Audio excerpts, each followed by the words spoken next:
The garden had fallen to that delicate hour where the night no longer deepened, yet dawn had not begun.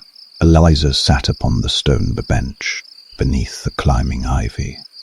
She had not brought a lantern tonight. Only the pale wash of moonlight rested over the gravel paths, and the sleeping roses beyond the hedges, unseen among the darker shadows. He remained, still, watching. The breeze moved first. It threaded quietly through the branches, stirring the leaves above her, across the garden bench. A few strands of her dark hair lifted gently, brushing against her cheek before settling again. His gaze followed the movement, without meaning to. He had watched her before, but tonight something about the stillness sharpened every detail.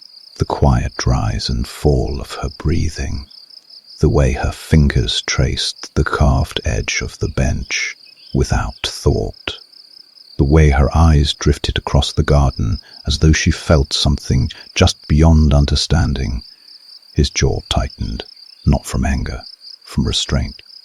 The branch before him shifted slightly as his hand moved to steady it, the smallest sound of leaves brushing together. Aliza's head turned, not fully, just enough that her gaze passed slowly across the hedges. For a moment the garden held its breath. He did not move, not even the faintest breath. Her eyes lingered there, searching the shadows without knowing why. Then slowly she looked away. His grip on the branch loosened, but the tension did not.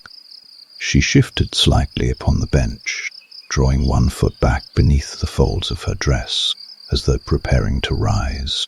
Shadowborn's gaze lingered on her a moment longer. Moonlight brushed softly across her throat as she turned her head toward the path. And there, beneath the pale skin, the quiet rhythm of life.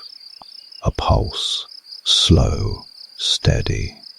His fingers tightened again against the branch. The hunger stirred at once, sudden, ancient, a brutal instinct that did not ask permission. For the briefest moment the thought came with terrible clarity. How easily the silence of the garden could end. How easily the fragile rhythm beneath her throat could still. His jaw hardened. The impulse disgusted him, not because it was unfamiliar, but because it was. He forced the thought away with cold discipline, a restraint practiced over long decades. The hunger did not vanish. It never did, but it bent, as it always must. Aliza shifted again upon the bench, drawing a quiet breath, preparing to rise. That movement was enough. In a blur of silent motion, the shadows reclaimed him. By the time she stood and glanced again toward the hedges, there was nothing there, only the quiet garden and the faint stirring of leaves.